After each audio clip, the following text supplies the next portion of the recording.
Donc, bonjour à tous. On va débuter. Là, je vois pas tout le monde avec la lumière, donc s'il y en a qui font des signes de la main, poser une question, ne vous gênez pas parce que on voit pas beaucoup d'ici de toute façon. Donc, mais merci d'être là en cette fin de journée de vendredi après 2 journées de congrès, hein. C'est toujours des fois plus difficile. Il y a Pierre Lavoie qui va vous faire courir par la suite ou vous faire de l'exercice. On verra bien là, si vous avez encore le goût de vous y rendre. Ne vous gênez pas, mesdames, messieurs, vous asseoir. Donc, on m'a demandé un peu de faire un peu ramasser un peu les événements, ramasser un petit peu ce qui s'est dit aussi dans les 2 dernières journées, faire parler de mon expérience aussi. Donc, Yvan Gendron, je suis actuellement conseiller stratégique là, auprès de différents établissements, le ministère de la Santé, l'Office des professions du Québec. Je vais revenir sur certains éléments, mais à travers ma carrière, entre autres, de sous-ministre de la Santé et des Services sociaux, j'ai été PDG aussi de différents établissements, mais j'ai participé beaucoup aux réformes, hein, aux différentes réformes. Je vais y faire un peu allusion tantôt. Parce que dans toute cette grande transformation-là, dans ces grands changements-là, on est invité à naviguer, on est invité à regarder comment on peut s'inscrire justement dans ce mouvement-là et apporter notre contribution, notre collaboration. Donc, première ligne en santé, c'est un moment particulier, intense, important. Ce matin, nous avions entre autres les deux ministres Bélanger et M. Carman qui sont venus présenter, puis ont parlé un peu de revenir au CLSC, de revenir aux portes d'entrée, centraliser, trouver un sens à la trajectoire de service avec l'ensemble des intervenants. Donc, je vais revenir à partir de ces éléments-là. Donc, à travers un peu, je dirais, d'éléments, mettons un peu de stratégie, de levier, c'est ce que je vais ramener là, dans la deuxième partie de la présentation. Je vais vous parler un peu de certaines expériences que j'ai vécues. Donc, ça va mettre un peu en lumière, là, mettons, ce que vous pouvez vivre, ce que vous avez vécu. Certainement, plusieurs d'entre vous, j'en connais quand même plusieurs qui ont vécu différentes vagues et autres, mais comment on reste mobilisé à travers tout ça. Donc, les pessimistes se plaignent du vent. L'optimiste espère qu'il va changer, mais le leader, lui, va ajuster les voiles, hein. Je ne sais pas si vous savez la référence aux deux pessimistes qui se rencontrent. Il y en a un qui dit à l'autre, on va créer un groupe de pessimistes. L'autre, il dit, ça ne marchera pas. Donc, écoutez, donc, il faut vraiment trouver la façon ensemble parce que devant les enjeux, on a tous un devoir, là, peu importe où vous vous situez dans notre environnement, de pouvoir justement être au bénéfice là, puis contribuer là, au service là, de toutes nos clientèles, autant différentes qu'elles soient. Donc, merci d'être présent. Je ne ferai pas la lecture de l'ensemble des bûches. Je fais une présentation différente. Ce n'est pas un PowerPoint. Vous allez voir, c'est un peu plus, je dirais, ludique par rapport à ça. Mais on retrouve à travers ces éléments-là un peu l'environnement, hein. L'environnement des services, c'est pas restrictif comme mention au niveau des services, là. Donc, si vous ne vous trouvez pas là, vous êtes parmi l'ensemble de ces services-là. Donc, on trouve tout ce qu'on voit généralement en première ligne. Je me situe un peu plus sur la première ligne par rapport aux services. Donc, on trouve de l'urgence à la télésanté en passant par les laboratoires. Puis on entend parler de petits labs en ce moment. On entend parler de différents enjeux et autres, là. Mais tous les services là, qui touchent de près ou de loin là, à la service à clientèle.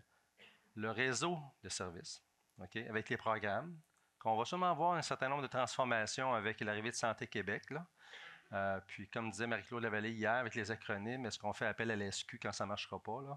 Ceux qui ne l'ont pas entendu hier, là. Mais le réseau de services est appelé à être développé et peut-être prendre aussi une tangente un peu différente. Et tant mieux si c'est au bénéfice de la clientèle qui évolue, hein. Il faut toujours se mettre au diapason de l'évolution des besoins de nos différents types de clientèle.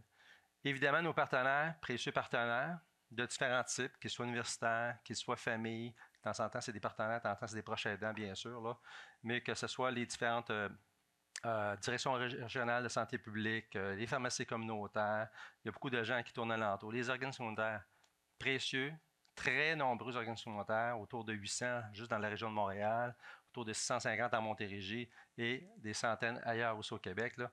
Ce tissu-là est fort important pour justement souvenir à l'ensemble de nos besoins et voir venir, parce que souvent, eux, ils voient venir plus vite parce que, bien sûr, ils sont, je dirais, appelés à aider dans ce sens-là. Donc, à travers des environnements d'enseignement, de recherche, d'évaluation d'innovation, OK, de promotion de la santé, promotion des nouvelles technologies, des nouvelles approches et autres. Puis au courant des 2 dernières journées, vous avez vu pas mal de choses qui se sont passées dans les différentes discussions. Je vais dresser comme une toile des différents thèmes qui ont été traités au courant des 2 dernières journées. OK? On peut parler, bien sûr, évidemment, de toute la projection, là, les équipes de soutien, comment on peut travailler ensemble, qu'on peut voir ça, toutes les technologies de l'information aussi, comment ils peuvent être au support, au bénéfice d'abord et avant tout du citoyen, de la personne qui a besoin de service, des intervenants, mais avant tout des proches aussi, hein, des proches aidants, des familles, comment ils peuvent entrer en contact puis s'assurer qu'ils puissent donner un meilleur service là, dans l'évolution justement de ces besoins des personnes. dans le respect, dans sa dignité, puis dans le respect de son autonomie, de son milieu de vie aussi, je dirais, naturel, qui évolue, puis qui est normal, qui évolue. Mais dans ce sens, on veut quand même être juste auprès des gens. Donc, toute la part des technologies, la part des innovations privées, publiques et autres, hein? Fait que je ne ferai pas de débat aujourd'hui là-dessus. Hier, il y a eu quand même quelques débats et quelques sonneries aussi qui se sont passées, là. Mais toute la question de la régionalisation, hein? Il y a à peu près 25 ans, il y avait au-delà de 900 établissements en santé et services sociaux. Maintenant, il y en a 34. Puis maintenant, il y en a un avec 34 succursales. Donc, comment on traite par rapport à ça? Comment on innove? OK? Moi, je me projette vers comment on avance, comment on innove, comment on saisit justement, on développe des leviers, des opportunités, on saisit des opportunités ensemble au bénéfice de tous. Donc, le citoyen central au niveau de toutes les interventions, c'est primordial. Maintenant, la gouvernance actuelle, je fais un rapport en 2-3 éléments, bien sûr. Hein. Vous savez, vous êtes impliqué là-dedans, puis là, ça va arriver de plus en plus. Là, je dirais prendre forme, l'histoire de Santé Québec. Mme Biron vient d'être nommée, M. Bergel aussi, pas plus tard que la semaine passée. Commence la semaine prochaine, mais arrêtez, ils ont déjà commencé, bien sûr, soit dans leur tête, soit dans les différentes rencontres et entrevues là, qui permettent justement de pouvoir mettre en place. Fait que, donc, il va y avoir un certain élément qui va changer. Donc, par rapport à la gouvernance actuelle, on retrouve l'ensemble des CIS et des SUS, les établissements non regroupés. Ça amène un changement. OK? Mais à chaque fois où je suis impliqué, soit au niveau de la formation, puis je donne la formation entre autres, soit avec les HSC ou avec l'Association médicale canadienne, les gens me posent souvent la question, est-ce qu'on doit attendre avant de continuer? Moi, la réponse est toujours non. OK? Vous n'attendez pas, vous poursuivez ce que vous faites très bien et vous améliorez ce qui doit être amélioré. OK? Donc, Santé Québec va, je dirais, va surfer un petit peu sur cette vague-là. Il va y avoir des orientations, il va y avoir des ajustements, mais c'est vous qui faites le changement de toute façon. Okay, qui est le plus important parce que vous êtes directement auprès de la clientèle, vous êtes en charge de différents groupes, de différentes directions et autres comme tel. C'est vous qui faites la différence. Donc, c'est important de retenir ça. Parce que malgré la gouvernance actuelle et la gouvernance future, il va y avoir des ajustements. Il faut se donner le droit à l'ajustement. Le droit à l'ajustement, des fois, il faut prendre des décisions, mais il faut avoir aussi le courage de dire, peut-être dans 6 mois, dans une semaine, on va avoir des ajustements à faire et c'est normal. Hein? On dessert quand même des gens qui sont souvent très vulnérables dans leur situation, dans leur vie. OK? Que ce soit des enfants, que ce soit des parents, des adultes, des jeunes adultes, personnes âgées, etc., handicapés. On a tous, chacun, un moment de notre vie, et puis dans certains cas, toute leur vie, des handicaps, des situations de vulnérabilité. Donc, il faut toujours se centrer auprès d'eux. C'est notre raison d'être, finalement, d'être là. Ce qui arrive avec Santé Québec, parce qu'il y a beaucoup de questions actuellement, bien sûr, les réponses vont suivre, mais actuellement, vous avez vu que même avec la nomination de la présidente chef de direction, il y a eu tout de suite aussi un VP exécutif opération. Très bien. Ils vont se définir, ils vont se construire, et là, va arriver des transferts.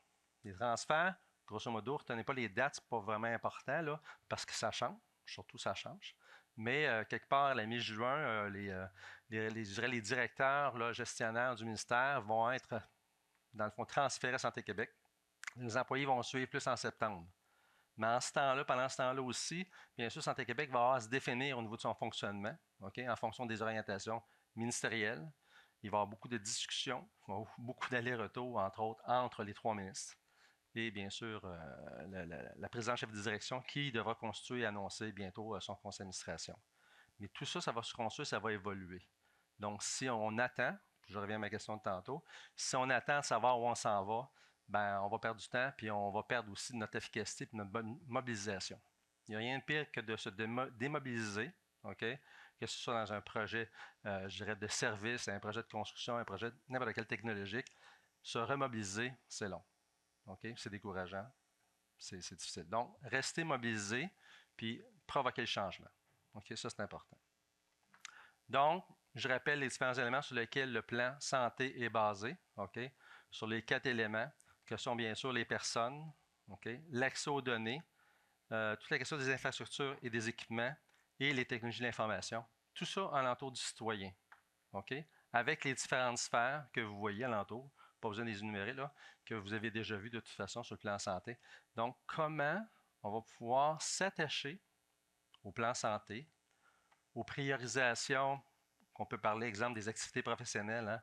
Vous avez entendu qu'il y a un décloisonnement des activités professionnelles, qui est demandée en fonction de l'orientation du ministre du B, dont la responsable, qui est la ministre là, du Conseil du Trésor, responsable des activités professionnelles, est en train de se questionner pour améliorer, je dirais, l'accès aux services, OK, pour les différentes clientèles à partir de leurs professionnels, de leurs intervenants.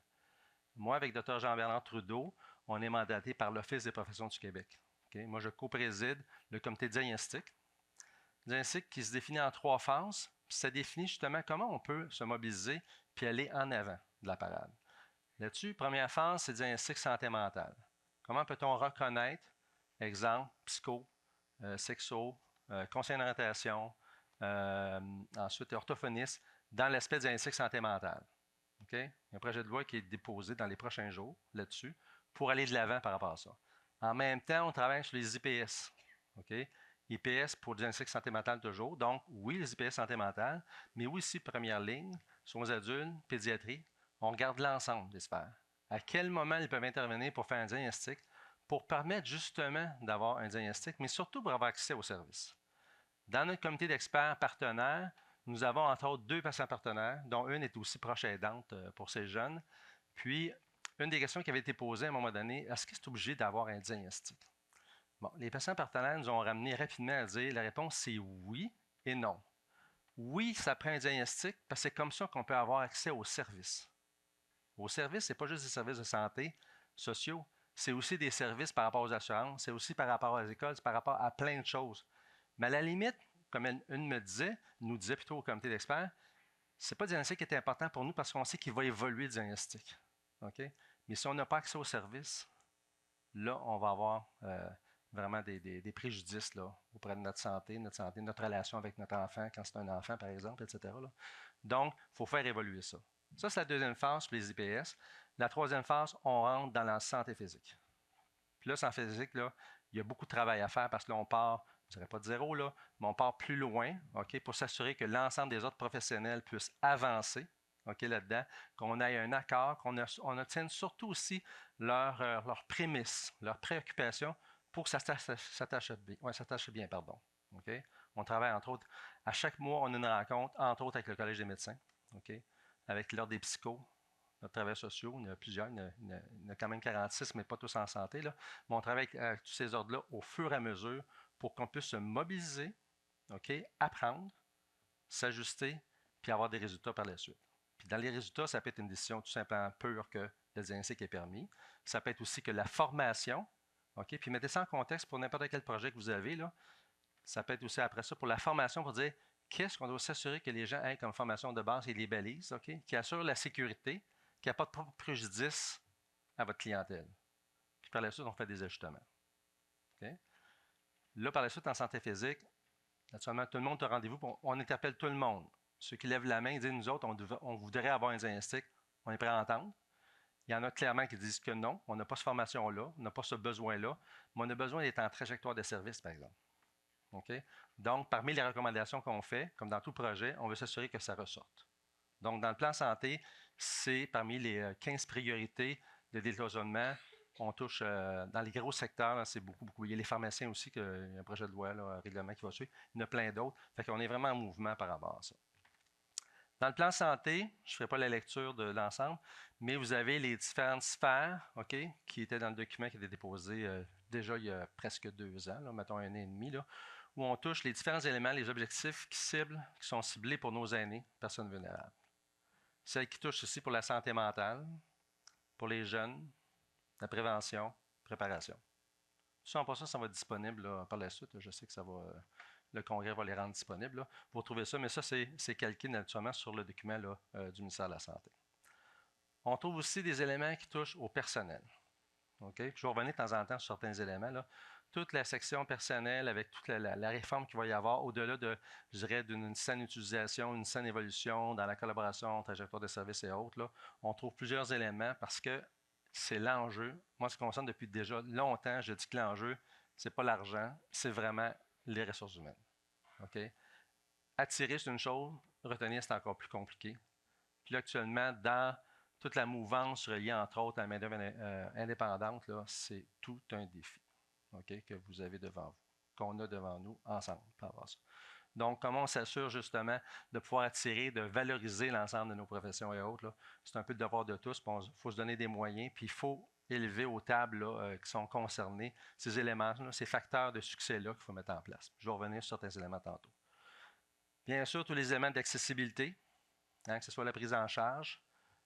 Là, sans lire ça, ce matin, ceux qui étaient là, vous avez entendu, bon, la ministre Bélanger parle de revenir à CLSC, bon, revaloriser. Le ministre Carman aussi parle de santé mentale. En même temps, on a un gap. En même temps, on a des GMF. En même temps, on a aussi 2 hôpitaux privés qui arrivent comme projet pilote. Là, l'enjeu, là, c'est comment on s'assure du référencement, comment ça s'attache. Il ne faut pas perdre notre personne pour laquelle on doit donner des services. Pour moi, là, c'est l'enjeu principal, communication et autres. Là. Okay? Vraiment important. Ça, Puis là, ça va se définir au fur et à mesure. Là. Les idées d'orientation sont là, mais maintenant, comment ça atterrit, là, il y a un beau défi par rapport à ça, mais c'est un défi fort intéressant et surtout stimulant. Sur la question des données, le projet de loi est passé en septembre passé, donc tout l'accès aux données maintenant va devenir de plus en plus, je dirais, disponible pour l'ensemble, je dirais, des secteurs, des organisations qui offrent des services, je dirais, aux citoyens, OK? Qu'ils soient partis d'un établissement hospitalier, d'un CLSC, d'un centre de jeunesse, d'un GMF et autres, vont devenir disponibles au fur et à mesure que la technologie va le permettre, là. Mais au niveau de la loi, en tout cas, au moins, ça devient disponible. C'est la même chose pour les chercheurs, bien sûr, puis pour l'enseignement. Donc, on a un pas de plus important par rapport à ça.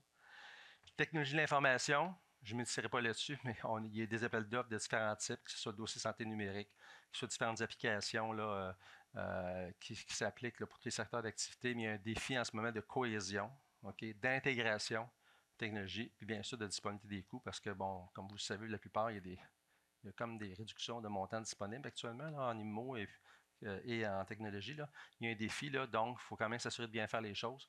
Puis il faut le voir dans beaucoup de circonstances comme un investissement, évidemment. La question de la modernité, rénovation là, des différents établissements. Okay? Il y a un défi important. Il y a des pas quand même importants qui ont été faits, beaucoup d'investissements avec le programme québécois d'infrastructure, mais il demeure qu'il y a beaucoup de choses à faire, donc il y a des choix un peu de société à faire là-dedans.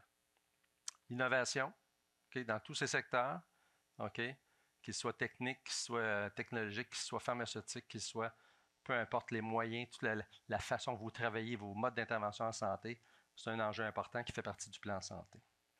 Question d'autonomie, OK? Là, entre le discours et la réalité, c'est comment on s'assure que nos différents secteurs d'activité puissent être suffisamment autonomes pour prendre les bonnes décisions, centrées sur leurs patients, centrées sur leur contexte, centrées sur la régionalité, peu importe le secteur ou l'élément qui vous fait carburer, qui vous importe. Il y a des enjeux par rapport à ça au niveau de l'autonomie. L'efficacité, bien sûr, évidemment, c'est de toujours être innovant pour permettre justement de s'assurer qu'on puisse là, passer à quelque chose qui est fort probablement différent, okay? Qu'on puisse s'ajuster, puis que les gens vont pouvoir se mobiliser et vivre à travers ça. Maintenant, il y a 12 chantiers au niveau du ministère, okay, que certains ont entendu parler. 12 chantiers qui sont présidés soit par un PDG et par aussi un sous-ministre adjoint. Okay? Puis des fois, c'est 2 PDG, ça varie. Je vous montre ces 12 chantiers-là. Les 12 chantiers, c'est un peu ce qui s'est passé un petit peu en 2004, un peu plus en 2015, puis là de façon plus importante, dans laquelle les gens réfléchissent dans cette transformation-là de la gouvernance, okay, vers Santé Québec et toute la façon avec bon, les succursales, là, les différents établissements. Donc, on peut y voir tantôt au niveau de la gouvernance des établissements, okay, comment va se faire la gestion au niveau de vos tables nationales, au niveau des PDG, au niveau du suivi des finances et autres. Comment ça va se traduire? C'est à définir ça. Mais dans tous ces chantiers-là, les différentes personnes qui participent au comité réfléchissent puis émettent des préoccupations, ils émettent des solutions, ils émettent aussi, en tout cas, certaines trajectoires là, de travaux qui doivent se faire là, pour aider Santé Québec à prendre ça le plus aisément possible et avec la meilleure aussi, pas perception, là, mais en tout cas, le meilleur sens de ce qui se passe actuellement, okay? Pour éviter de percevoir trop. Donc, gouvernance de Santé Québec, donc administration, les règlements, ces choses-là. Toutes les dispositions là, administratives et logistiques Santé Québec.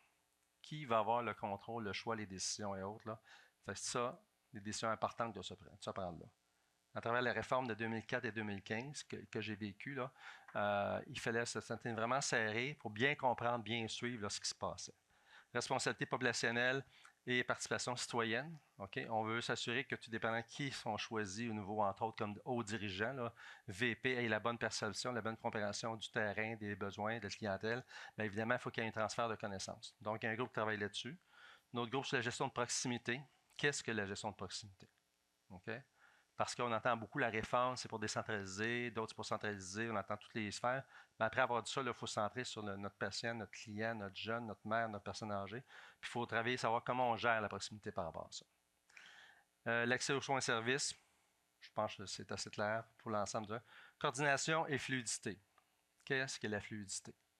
La fluidité, la capacité de réagir, de s'ajuster, de prendre des décisions, OK, au bénéfice de la clientèle que les organisations et les différents groupes avec les partenaires là, expérimentent ou posent des actions par rapport à la clientèle. Pertinence clinique, bien sûr. On connaît l'Institut de pertinence des activités médicales. Bon, ça, c'est une chose. Mais toute la pertinence, il faut se poser des questions.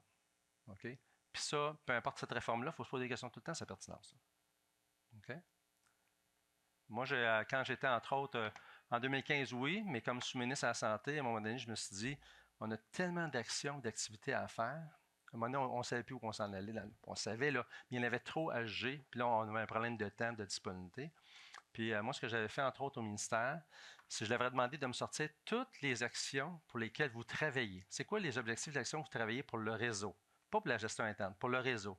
Puis à chacune de ces actions-là, vous allez mettre les 2-3 objectifs. OK? Puis les 2-3 éléments, mettons, les cibles à atteindre. OK? Juste ça. Pas plus. Pas de texte, pas rien. Puis là, vous allez me produire ça, on va mettre ça sur un tableau Excel. OK? Puis après ça, on va l'imprimer, puis on va le transmettre. L'objectif étant de dire, hey, c'est quoi notre plan actuellement? C'est quoi notre tableau d'action? C'est quoi nos plans? C'est quoi les activités pour lesquelles? Pour se poser des questions, entre autres, sur la pertinence. Okay? En même temps, faire de la reconnaissance de ce qui se fait. On oublie souvent ce qu'on a fait parce qu'on regarde ce qu'on doit faire en avant. Okay? Mais il faut reconnaître pour faire des choix, faire des pertinences. Donc, pertinence, reconnaissance, puis aussi pour dire aux 3 ministres, il faudrait peut-être arrêter certaines affaires. Okay? Mais des fois, on est dans notre confort, tout le monde, hein? On fait des affaires depuis longtemps. Est-ce que c'est vraiment encore utile, etc. Et ça a donné 1100 actions, non, 1100 objectifs pour 5500 actions. C'est ça a donné le rouleau. Je l'ai fait imprimer avec deux colonnes différentes, deux tableaux de bord en même temps qui suivaient de A à Z. Là. Ça a donné un rouleau de 90 pieds. Je l'ai remis à chacun des ministres, au Conseil du Trésor, au secrétaire général. Fait que c'était impressionnant parce que c'est là qu'on se rend compte que tous, on a tous un rouleau d'activités, d'actions sur lesquelles il faut se poser des questions. Bien là, c'est le temps de le faire. C'est le temps de le faire pour regarder tout ça.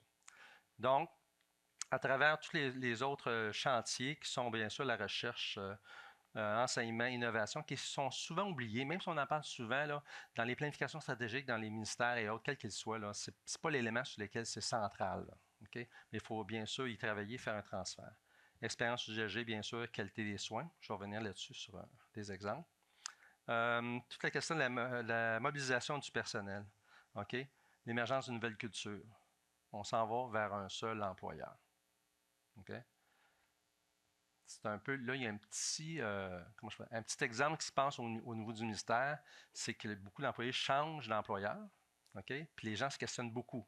D'abord et avant tout, c'est où ils vont travailler, ça va être qui le boss, ça va être quoi le salaire, ces choses-là. Ça, c'est normal. Là. Mais là, 330 000 employés qui s'en vont vers une organisation. OK, dont les conventions collectives n'arriveront pas en même temps, hein, en fonction des dates de signature. Il y a un enjeu important là-dedans. Donc, il faut, je dirais, être actif. Il faut démontrer, puis il faut aider là-dedans, pour ça, parce qu'on a une responsabilité fort importante envers la clientèle. Je ne fais pas la lecture de ça, mais je vais vous donner trois exemples. Cycle de Krebs, ceux qui ont fait un peu de biochimie puis de molécules, on est là-dedans. OK? On est une organisation où on retourne aux gens, je vais revenir, dans laquelle il y a plein d'actions qui entrent, qui sortent, qui entrent, qui sortent, qui donnent de l'énergie, qu'on perd de l'énergie, etc. Là. Puis ça nous fait tourner sur une boucle. OK? Pour s'assurer que dans la trajectoire de service, on entend, on écoute, on adopte une stratégie pour le patient, le citoyen. On lui donne des services, il nous revient d'une façon, on a un feedback, puis là, on se réajuste en fonction de ses besoins, puis de l'évolution, puis sa période de vie, etc. Mais dans l'organisation, c'est la même chose à travers l'ensemble de nos services. Donc, il y a différentes organisations. Il y a nous comme organisation, je suis prêt, mettons, un établissement. Il y a le ministère, il y a le gouvernement. Fait qu'il y a plein de zones d'influence à différents niveaux. Et si je vous l'exprime autrement, citoyen au centre, OK, dans laquelle on retrouve le citoyen à travers ces différentes phases de la vie, OK, de la naissance jusqu'à la période là, plus âgée, dans laquelle on retrouve des gens qui vont aller chercher des services, OK, à partir des organisations, quelles qu'elles soient, là, hein. Organisations publiques, communautaires, OBNL, nommez-les, etc., ainsi que le privé, là, on retrouve des actions. OK? On va chercher des services, il faut qu'ils reviennent. Zone d'influence, plein d'acteurs, qu'ils soient politiques, qu'ils soient la famille, qu'ils soient des parents éloignés, qu'ils soient des organismes qui veulent te donner ton service de la bonne façon, qu'ils soient plein d'entreprises qui viennent influencer. Il y a de toutes sortes de personnes, il y a une zone d'influence importante. OK? Il faut saisir les opportunités, il faut faire des choix, mais il faut vraiment faire des choix pour ne pas s'éparpiller. En l'entour de ça, on trouve Santé Québec, qui est responsable de l'ensemble des opérations, qui va tenir compte de ce qui se passe à l'intérieur, au bénéfice, bien sûr, pour lequel elle a été créée, donc la gestion des opérations pour le bénéfice des citoyens. Et le ministère de la Santé qui va rester en parallèle par rapport aux orientations. Donc, on voit des flèches, lance une orientation qui est guidée soit par une programmation, une analyse, un suivi là, de ce qui se passe, comme l'évolution des besoins de santé et services sociaux, mais en même temps aussi le politique, OK, pour lequel il est élu. Hein, sont élus pour gouverner, donc ils ont des orientations. Et là, ça amène aussi des échanges avec Santé Québec, dans lesquels ça doit redescendre par la suite, puis regarder comment ça s'inscrit. Donc, c'est un environnement, sur le concept de site de Krebs, qui est assez important. Là, je le démontre d'une autre façon, OK? Avec des entrées ministère, Santé Québec, aller-retour. Puis là, j'aurais pu mettre aussi le gouvernement, là, OK? Parce qu'on réagit beaucoup avec les médias, là, en ce moment, là. Ben, en ce moment, toujours, de toute façon. Fait que, mais comment ça s'inscrit justement dans l'offre de service? Et là, on voit des entrées et des sorties vers les organisations qui doivent travailler et continuer à travailler avec, oui, la programmation, OK, de services qui est circulaire, qui permet justement de s'ajuster en fonction des besoins. Puis il faut jamais oublier qu'une personne a souvent différents besoins, hein. C'est une entité complète, c'est un être complet dans lequel ça se peut qu'il y ait des besoins dans différents programmes, dans différents types de services. Et il ne faut surtout pas traiter nos individus en silo. Donc, il y a un enjeu par rapport à ça.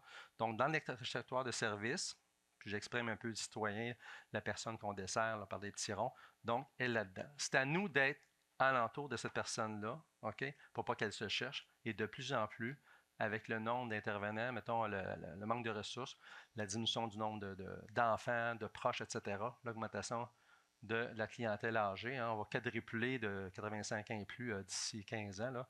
Donc, c'est tellement important. Puis la dimension, puis le volume, l'intensité est là. Donc, comment on s'ajuste en interdisciplinarité? Comment nos gens qui sont multidisciplinaires travaillent en interdisciplinarité au service de nos différents citoyens qui ont besoin de services.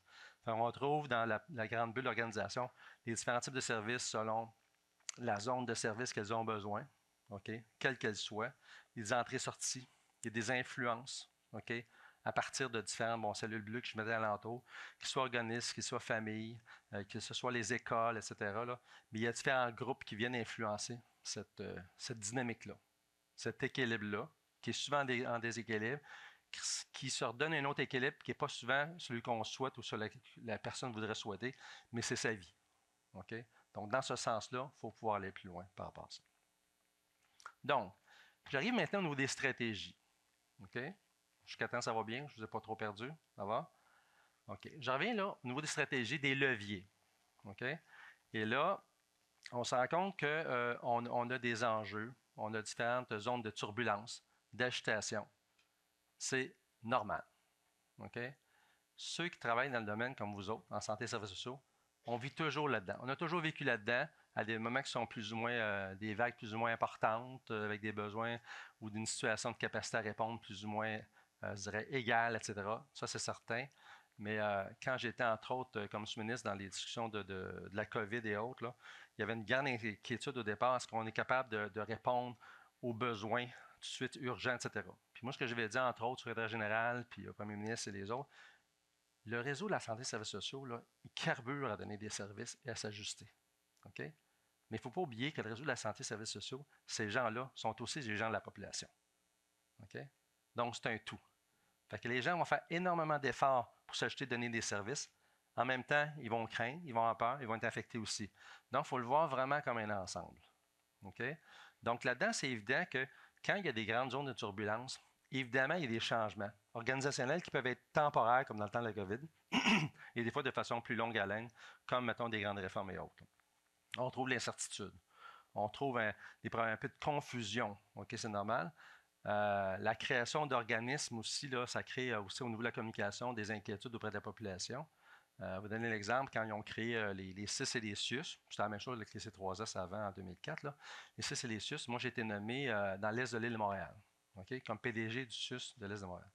Puis un mois après, je suis allé à la Fondation de l'Ordre des infirmières et infirmiers du Québec. Puis j'étais président d'honneur avec Dr. Julien, etc. Fait qu'ils m'ont présenté comme le PDG de la CUIS de l'Est de l'île de Montréal. Fait que, autrement, ce que ça voulait dire, c'est ça ne veut rien dire un Suisse. Là. Un Suisse, une cuisse, un 6, les gens étaient tout mêlés par rapport à ça. Donc, là, vraiment, on dit je vendais du poulet, même ça, c'est une autre histoire. Là. Mais ça a un impact. Donc, dans ça, là, le message qu'il faut savoir, c'est évident que ces acronymes-là, puis le nom des organisations, ça a peu d'importance, mais c'est le message qu'on transmet, comment on s'approprie. Puis dans ce cas-là, une initiative qui a été faite par les gens des coms et des services, là, la programmation, c'est-à-dire, là, il faut monter vraiment un pamphlet qui va être axé vraiment sur l'objectif clientèle en 3 langues dans ce cas-là, l'anglais, français, italien, là, pour l'Est de l'île de Montréal, là, qui va s'adresser à tout le monde. Les gens vont pouvoir se retrouver sans penser c'est quoi un SUS. OK? C'était distribué à, je ne sais plus combien de copies, 25 000 copies, je pense, incluant les garderies, puis ça a été même réédité, etc.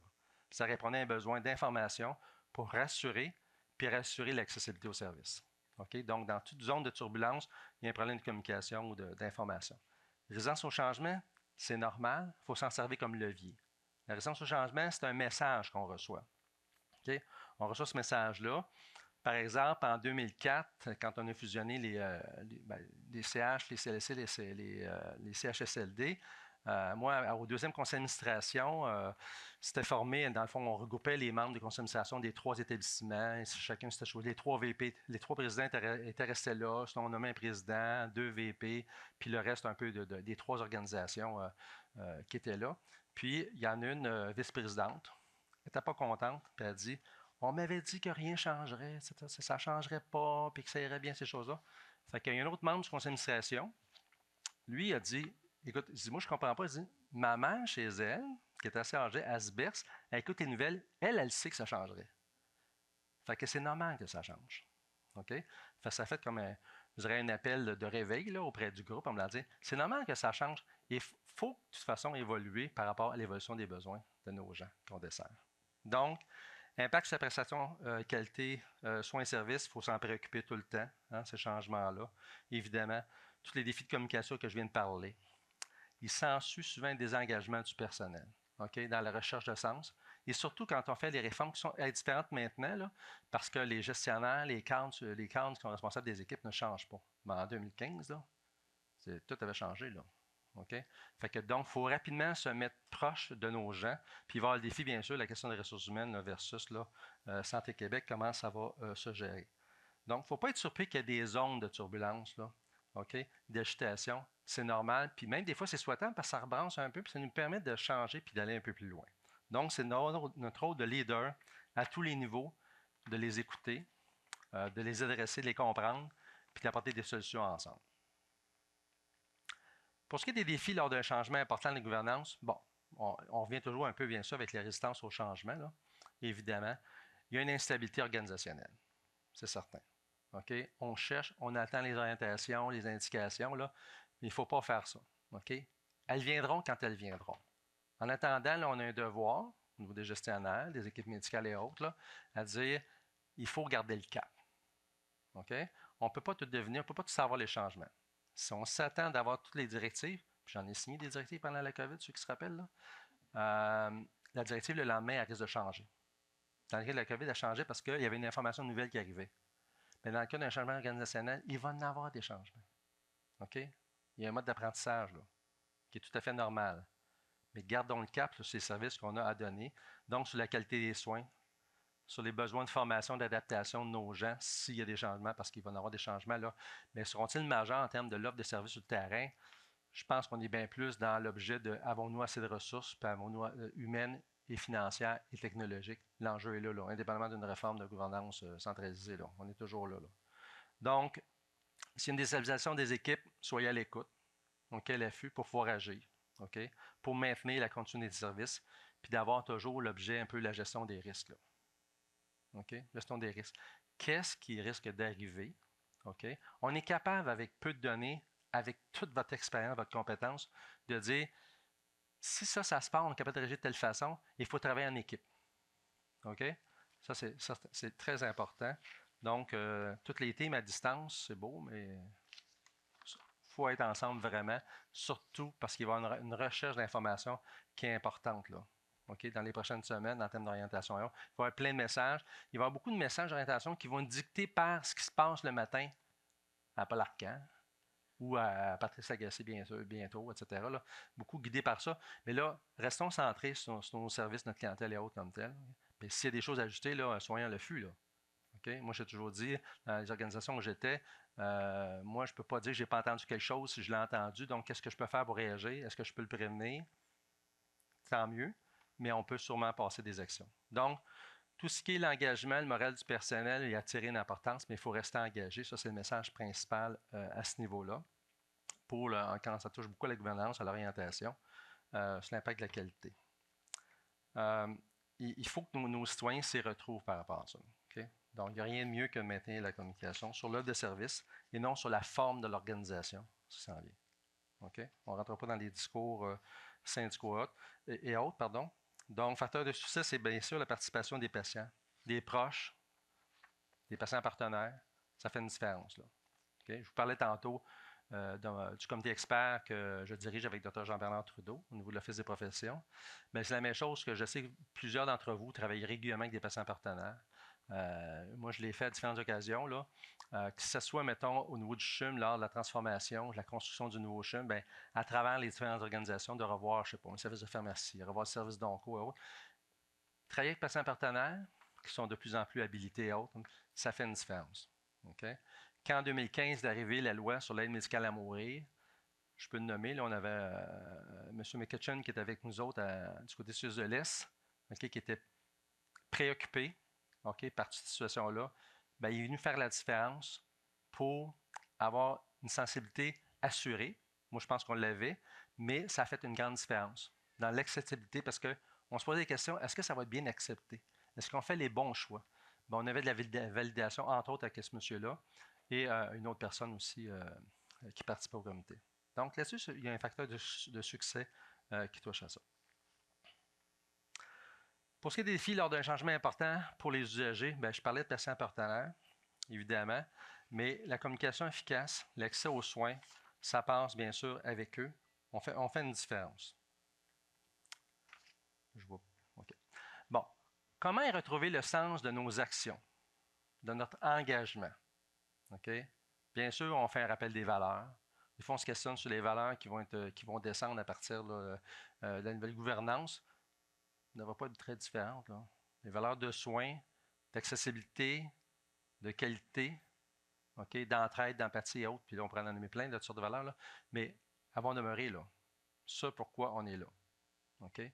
Puis à travers l'ensemble de nos spécialités, de nos spécificités, de nos diversités, c'est une force. Okay? Puis l'action se passe là. Okay? Le soutien mutuel, ben, évidemment, les gens recherchent là, de la collaboration, de l'entraide et autres. Là. Puis vous avez des dynamiques fort intéressantes et importantes là, qu'on voit à travers l'ensemble des organisations. Il faut la maintenir. De temps en temps, il faut la développer. Puis, moi, je me dis toujours, j'ai une règle dans ma tête qui est toujours 3 ans. Là, puis le chiffre n'est pas vraiment important, c'est un horizon. Là. C'est normal qu'à chaque 2-3 ans, il faut revenir sur la même affaire qu'on a traitée il y a 2-3 ans parce qu'on a évolué et parce qu'il y a eu des changements d'emploi, des changements de gestionnaire, des changements de... Et c'est normal de revenir. Donc, la persévérance, okay, la motivation, tellement important. Okay? Pour s'assurer de donner toujours du sens dans nos actions, de notre engagement. L'adaptabilité, si on ne s'adapte pas, on ne répondra pas aux besoins évolutifs de la clientèle. Okay? Nos gens qui obtiennent les services, ça change. Avant, ils posaient les questions. Maintenant, ils vont voir sur Internet puis ils posent des questions après, pour une grande partie. C'est correct. Au début, il y avait de la résistance la partie des professionnels, de dire, ben là, écoute, j'ai eu une profession, c'est ça.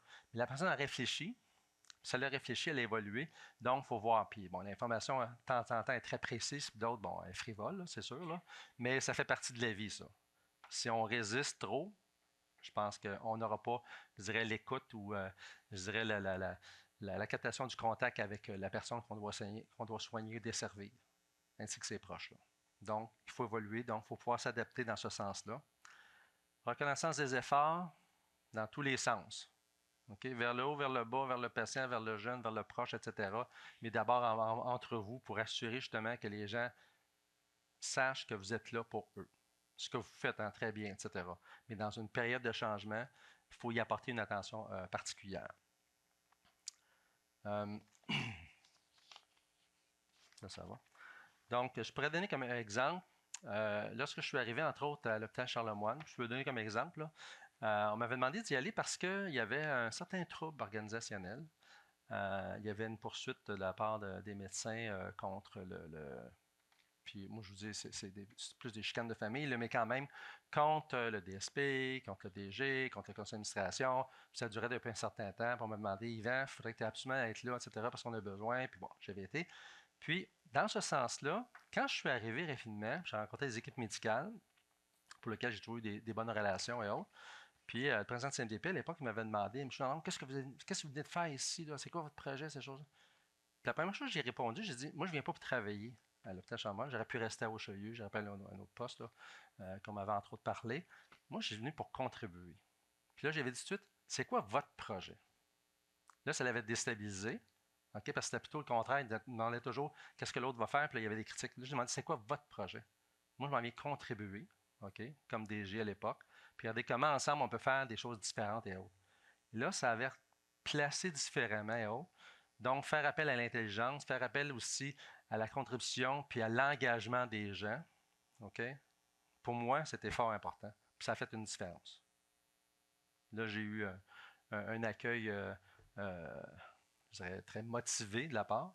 Puis je suis arrivé au niveau du conseil d'administration pour lequel il y avait certains enjeux par rapport à tout ça avec l'histoire. Là. Puis, j'avais produit une résolution du conseil d'administration, comme je n'en ai jamais fait de ce type-là, qui avait 52 objectifs à atteindre. OK? Ça, on ne fait jamais ça parce que quand on a 52 objectifs, c'est comme écrire tout puis rien en même temps, etc. Mais dans les 52, il y en avait à peu près 18-20 qui étaient pour l'établissement. Il y en avait une vingtaine pour l'Université de Sherbrooke. Puis le reste, c'était tout par rapport justement aux médecins, au CNDP, aux tables des chefs de département. Ce pas des choses très importantes. Là. On avait besoin de retrouver le sens, là, parce qu'à un moment, on perd le sens quand il y a des chicanes qui perdurent, etc. Là. Puis là, les membres du conseil d'administration m'avaient dit ouais, mais là, si on accepte ça, encore là, ils n'y arriveront pas, ils n'obtiendront pas de résultat, les équipes médicales. Puis là, les équipes médicales, comme n'importe quel intervenant professionnel, dans ce cas-ci, c'était ça. Là. Puis moi, je leur avais dit je vous le dis, là, les premiers qui vont l'atteindre, c'est eux. Puis comme de fait, il y avait une question de fierté d'ego, mais une question de qualité de soins et services, ces choses-là. C'était les premiers à atteindre les objectifs. Puis ils ont tout atteint. Nous autres, on était les deuxièmes, puis l'université quasiment en même temps aussi. C'était pas des choses majeures, mais il fallait casser ça un peu, puis ramener un peu le sens, justement, de faire d'équipe, donner un sens d'action, de l'engagement de chacun. Puis dans le respect, justement, des spécificités, le respect des valeurs, etc. Puis pas savoir qui va gagner, pas important. Pas important. Là-dessus. Donc, ça, c'est un élément. Donc, un rappel des valeurs, se soutenir mutuellement, créer des alliances. OK? Ça nous permet de rester connectés, de faire des ajustements, puis nous ramener toujours centrés vers nos gens pour qui on dessert en fonction de nos différentes missions, puis s'adapter constamment. Comment faire face aux grands changements? Bon, évidemment, les grands changements, il faut d'abord les comprendre. Il faut avoir de bonnes explications. Pas attendre de toutes les comprendre pour continuer. Vous continuez à faire les bonnes affaires. De toute façon, c'est vous autres qui êtes le moteur. Vous êtes le moteur, l'énergie, les résultats, c'est vous autres qui les obtenez de toute façon. Là. Fait qu'il faut continuer. Comment on s'engage? S'informer. S'informer, il ne faut pas penser que les gens lisent tout ce qu'on envoie comme information. Okay? Je me suis rendu compte vite, comme vous autres aussi, je suis certain, dans votre carrière, quand on envoie l'information par un bulletin, etc., il y a toujours quelqu'un, puis bien du monde qui dit « je ne suis pas au courant, je ne le savais pas. » Puis là, tu dis « tu n'as pas lu le bulletin? » « Ouais, je l'ai lu, mais pas tout. » Bien, on est tous pareils. Hein? On regarde la presse, un journal, on regarde le titre, ça nous intéresse, on le lit. Il ne nous intéresse pas, on ne le lit pas. Bien, c'est la même chose dans une organisation. Tu as bien beau donner plein d'informations, là, pas sûr qu'ils vont l'avoir lu parce que c'était pas le moment que ça les intéressait, parce que si, peu importe la raison, c'est pas important. L'important, c'est comprendre que ton moyen de communication va rechercher un certain nombre de personnes, à un certain niveau, puis c'est à toi, à nous, en équipe, de s'ajuster pour continuer, puis aller chercher ce qui manque, puis compléter, mais capter aussi. Parce que quand on a l'information, pour moi, c'est toujours double sens, c'est pour aller capter aussi ce qui se passe. Capter pour s'ajuster, pour se corriger. OK? Ou des fois pour aussi maintenir la décision. Moi, ma philosophie aussi, c'est de dire, ou ma façon de faire, devant des groupes qui viennent me voir pour me dire ça va pas, etc., ces choses-là. Puis moi, je leur dis toujours, ben, vous êtes mieux m'amener une solution, quitte à m'organiser, que moi, je suis obligé de prendre une décision. Parce que moi, je me suis toujours dit, comme principe, je vais toujours prendre une décision. OK? Parce que je vais toujours prendre une décision. Si vous venez me voir, c'est parce que vous êtes prête à que je prenne une décision. Vous êtes prête à ce que j'accepte ou que je reçois bien une proposition, une solution et autre. Là. Mais je ne serai pas dans je ne bougerai pas ou je ne ferai pas quelque chose. Ça se peut que je dise non, puis ça arrête là, c'est sûr. Ou ils vont me convaincre de la différence. Là. OK? Mais ça, il faut apporter une solution. Les meilleurs, de toute façon, les meilleurs experts, c'est ceux qui vivent souvent avec le problème. Là. OK? Donc, si on provoque cette mobilisation-là, cet engagement-là, on fait une différence en communiquant efficacement, OK? En créant ces alliances-là. En 2015, à titre d'exemple, quand est arrivée la réforme, ça c'est bon autant, là je vais parler des PDG, là, mais autant pour n'importe quel gestionnaire, peu importe le niveau où vous êtes, ces choses-là. Là. Il y avait un problème de communication parce que ça arrivait vite la réforme. Hein. Bon, c'est arrivé le 26 mars, puis le 1er avril, on commençait, puis on était choisi le 25 mars, puis il fallait choisir notre PDG le lendemain, puis notre communication affaires juridiques le lendemain, mais on commençait juste la semaine prochaine. C'était un peu fou, là, OK? Puis pendant 6 mois, on n'avait pas de conseil d'administration. Ça, c'est la belle vie, là, parce qu'on décidait tout, là, finalement. Mais, non, blague à part, mais c'est vrai pareil, ça allait plus vite. C'est ce qui va passer avec Santé Québec. Tant que le conseil d'administration ne soit pas là, la présidente chef de direction, elle va être seule mettre à bord, là. Elle prend l'ensemble des décisions, là. Puis légalement, à partir de lundi prochain, Santé Québec existe. Donc, elle peut prendre des décisions. OK? Fait que la stratégie qu'on avait fait à l'époque, 7 PDG, OK? On avait créé notre G7 à nous autres. Hein, on a le droit de se créer un G7. Donc, le G7, c'était pour pouvoir se parler. Puis il y en a une G7 qui est juste en arrière, là, qui est de la salle, là, qui n'est pas loin, là, que je vois. On s'était créé un G7 parce qu'on avait besoin de se parler. On avait besoin de tester ensemble ce qu'on avait reçu comme orientation, direction. Puis de temps en temps, on a besoin de se dire aussi comment on va réagir. Là. Mais de façon générale, c'était surtout pour dire rapidement comment on peut se donner une façon. Puis là, je ne parle pas d'une rencontre une fois par semaine. Là. On parle de texto, de courriel, puis de rencontres à chaque semaine, ces choses-là. Puis se dire, hey, on a compris de telle façon, comment tu le prends, comment tu le fais? Parce qu'on a toutes des expériences différentes. Tous. OK? Puis ensemble, on va faire la différence. Fait qu'on apprenait plus rapidement. Puis quand on avait un enjeu, on disait, ça ne marche pas pour telle raison. On était capable de l'adresser. Pas ensemble pour faire force de groupe, ensemble pour dire, hey, ça représente quelque chose. C'est significatif, cette situation-là qu'il faut adresser. Puis là, on se le permettait de l'adresser. OK? Bon, le ministre Michel Fontaine, il n'aimait pas toujours ça, mais en même temps, il s'est rendu compte que ça aidait. Ça aidait parce qu'on avançait plus vite. Puis on était sûr de mieux comprendre les autres. Là. Fait qu'on se donnait une stratégie. Donc, la stratégie d'être ensemble pour des actions, de comprendre, s'ajuster, là, est bien importante. Donc, savoir bien s'entourer, puis tester. Puis ça se peut qu'on parte, puis on dise, ça n'a pas d'allure ce qui a été dit, j'aime mieux rester, mettons, avec l'orientation que j'ai réfléchi avec mon groupe ou moi. Ça se peut, c'est pas grave, mais on l'a testé. On est réagi. OK? Puis ça va être important. C'est un exemple qu'on a utilisé, entre autres, là, en 2015, qui a duré quand même. Ce groupe-là, ben, il a duré tout le temps parce que, bon, en tout cas, au moins pendant 3 ans avant que je parte comme sous-ministre, là, il ne voulait plus m'avoir avec eux autres, mais ça, c'est normal. Mais non, blague à part, c'est que dans une phase de transition, c'était important là, encore de se regrouper pour d'avoir justement toute cette information-là, savoir comment réagir. Changement des concepts de changement mobilisateur, bien sûr, bon, le leadership transformationnel, parce qu'on est là-dedans. On l'était là-dedans aussi avant ce qui se passe en ce moment. Puis on l'était aussi avant 2015, avant qu'il se passe 2015. Là. OK? C'est normal. Là. Surtout d'absorber un changement qui apporte soit des changements de structure ou d'organisation, ben, ça prend un certain temps. Puis ça évolue différemment d'un endroit à l'autre aussi. OK? Aux îles de la Madeleine, c'est différent qu'aux Sud-Est, par exemple. T'sais. Puis à Québec, quand je suis arrivé à Québec, les premiers temps, ils m'ont expliqué le syndrome du NAM, que j'avais jamais entendu parler. Là. Le syndrome du NAM, c'est nous à Montréal. J'ai appris qu'il y avait aussi le syndrome du NAC, puis le syndrome des différentes régions, là. OK? Mais c'est vrai qu'on a des différences. OK? Mais après ça, il ne faut pas juste dire, nous, c'est différent, fait qu'on ne bouge pas. Non, non. Il faut exprimer ce qui amène comme différence quand ça touche, bien sûr, particulièrement au niveau de la clientèle et autres, là. Mais il ne faut pas non plus réduire, je dirais, les innovations, tous les éléments qui nous mobilisent, qui nous apportent au changement et autres. Donc, avoir des visions partagées. Partager, c'est pas tout le monde est pareil, puis tout le monde est. C'est pas une doctrine, là. Avoir une vision partagée. Les communications efficaces, OK? D'être sur une culture de changement. C'est ça qui nous garde en vie de toute façon, puis qui s'assure qu'on apprend toujours. OK? Il faut toujours apprendre, être en mode apprentissage, mais aussi il faut remettre, transmettre. Donc, l'engagement des parties prenantes, là, tellement important là-dedans, okay? Parce que là, c'est là-dessus qu'on peut s'évoluer et comprendre ce qui se passe au niveau des différents secteurs, là.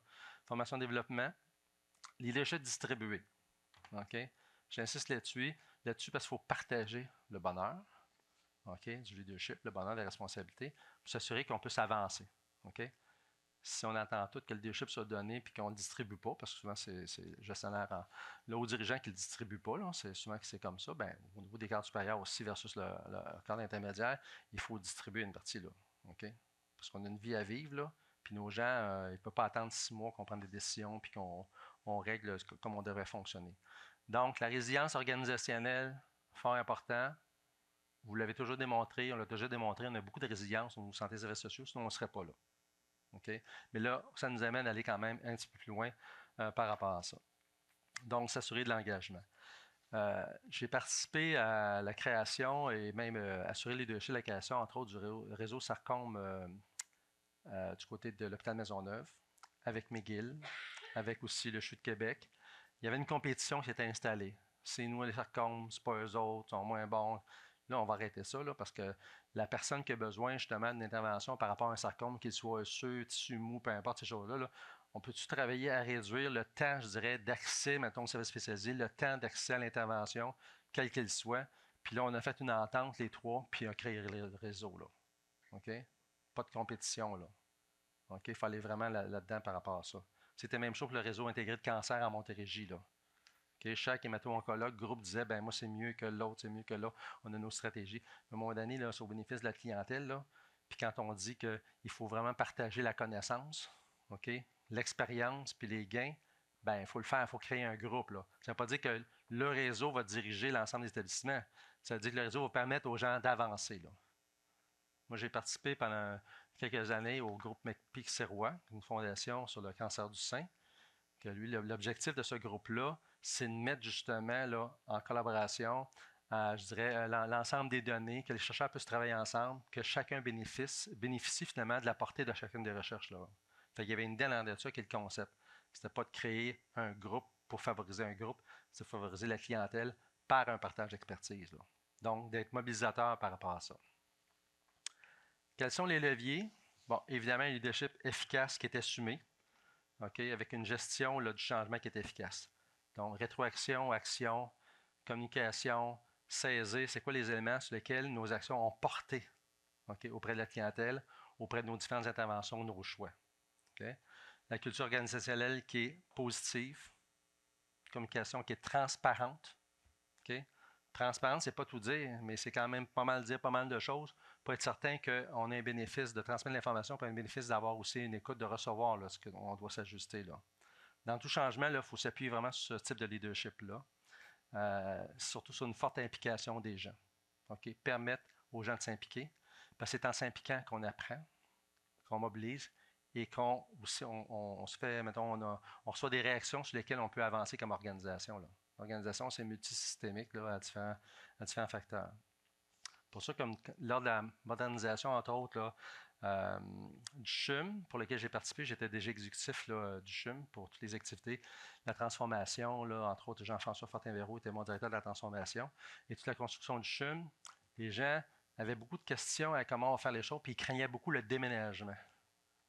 Moi, avec mon expérience, en même temps avec ma vision, je me disais, le déménagement, c'est pas si le plus compliqué.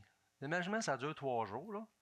Le CHUM, par contre, il faut faire vivre 3 familles, même si le CHUM existait quand même depuis longtemps, 3 familles sur 3 établissements qui vont vivre ensemble, ça c'est une chose. Mais c'est bien plus la transformation. C'est la mobilisation. C'est de préparer le changement. Là.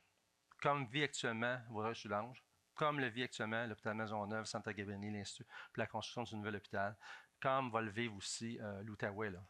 Comment ensemble on se transforme et surtout comment on travaille différemment en équipe.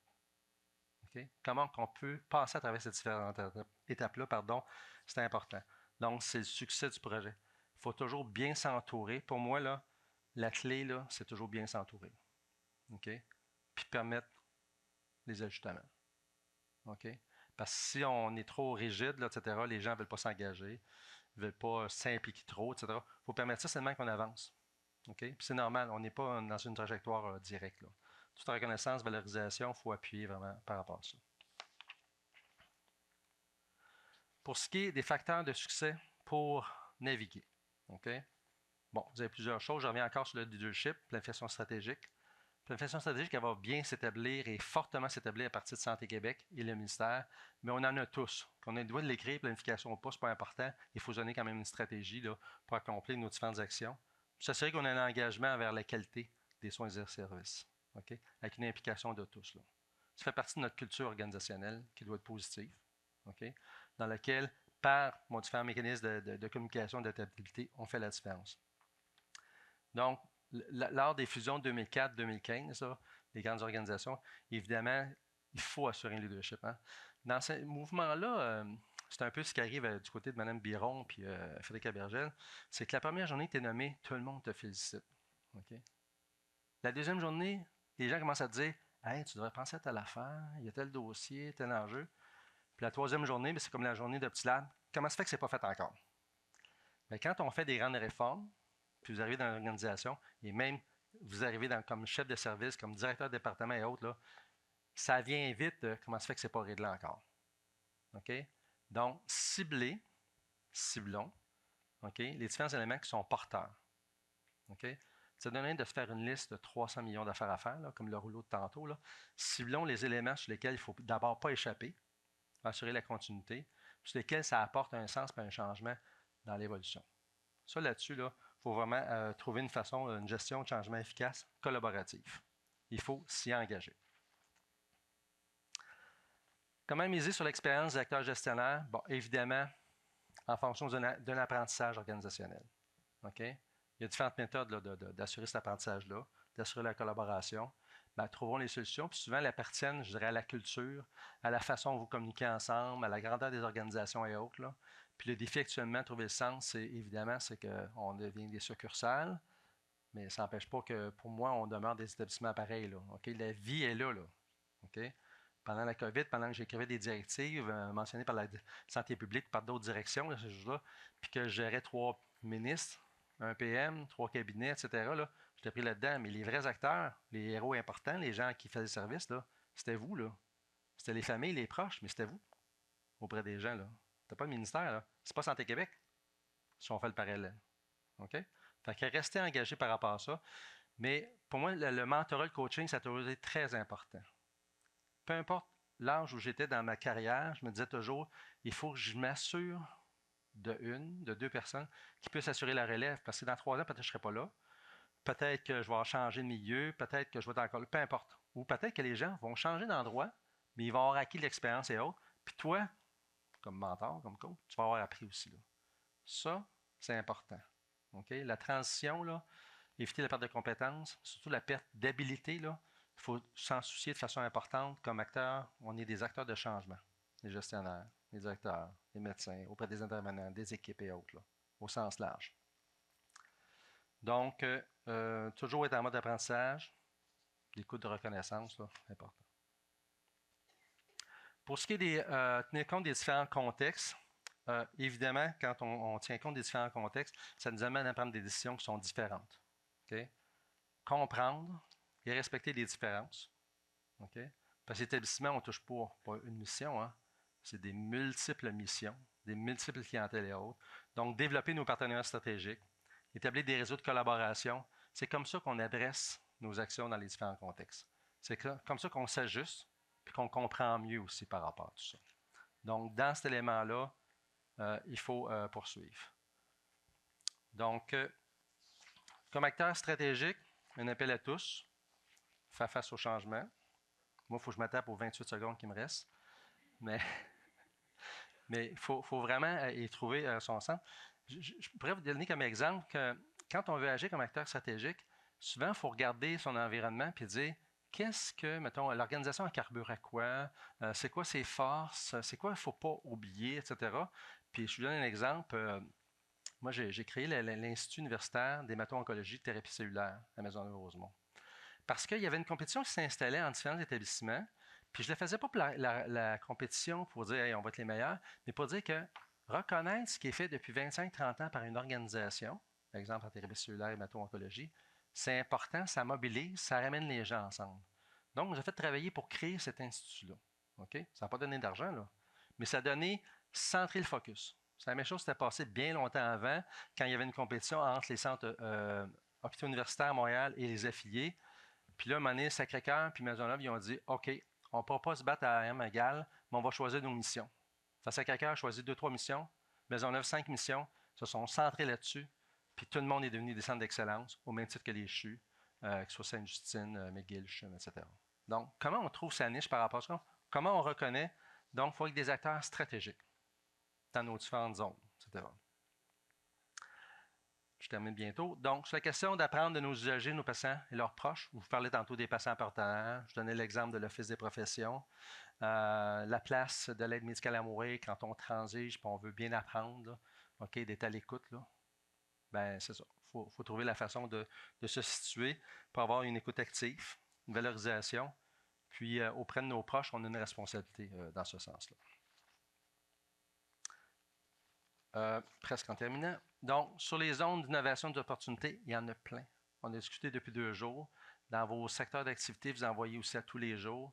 Donc, comment on s'assure de ne pas perdre le cap, de s'assurer qu'on va développer des nouvelles collaborations qui doivent évoluer en partenariat, d'adapter des nouvelles technologies, qu'ils soient en médication, en technologie, en infrastructure, en IMO, en partenariat, concerté, trajectoire et autres. Là, il y a de la place tout le temps pour ça.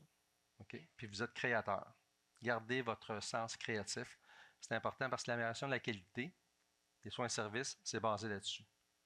Donc, renforcer la participation des patients, optimiser l'utilisation des ressources, la collaboration. J'aime mieux la collaboration que l'utilisation, mais pour tout l'accès aux soins en faisant de la promotion de l'innovation. Je résume là-dessus. Je ne dirai pas l'ensemble des sphères. Bon, j'essaie de mettre sur un plan, contexte, enjeu, stratégie, vers l'avenir du réseau de première ligne. On retrouve le contexte, avec tout ce qui se passe un peu, avec les projets aussi, les plans santé, changement de gouvernance, etc. Les enjeux, les enjeux de clientèle, les enjeux de réaction, gestion du changement, les enjeux de disponibilité d'équipement, disponibilité des ressources, la collaboration et autres.